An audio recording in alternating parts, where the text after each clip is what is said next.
Successful offense is all about space, real estate. You want to create space. They bite on that play action fake between linebackers and safeties, all kinds of space to throw the football. After consecutive road wins at Pittsburgh, Detroit, and Baltimore, the Bengals suffered a disappointing loss last week against the Jets. In this week's Who Day conversation, 3 things the Bengals must do better to get back on track this week against the Browns. Lap, you go first. All right, Dan. More consistent running game. Paul Brown, the legendary coach, addressed the team when I was a player and he was the coach one time where he said, "Men, we can trick them.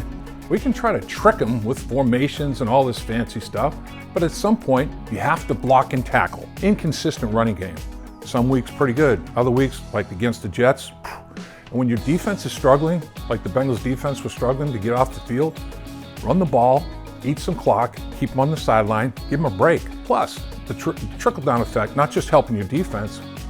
Wide receivers. Successful offense is all about space, real estate. You want to create space. They bite on that play action fake between linebackers and safeties, all kinds of space to throw the football. That's a trickle down. Bush, how about you? I'm going to go on the second half of the Paul Brown theory there. Let's tackle. Yep. Lap took care of the blocking.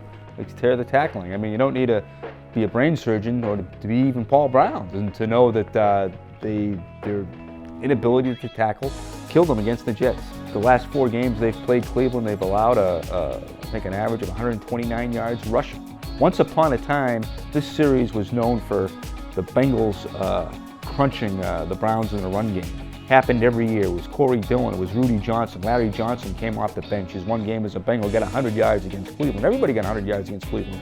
The last 3 years, it's been the opposite. The Browns have dominated the run. That has to stop Sunday with not 15 missed tackles, 7, hold them to 110 yards rushing, and let's get this thing back on track. All right, my thing is capitalizing in the red zone. In the first 6 games of the year, the Bengals were perfect in the red zone. They had 12 trips, they scored 10 touchdowns, they kicked 2 field goals, and on the 2 field goals, they were game winners where they weren't even trying to score touchdowns. It was on the final play of the game. Last week, after Jesse Bates' interception, 1st and goal inside the 1, they get nothing.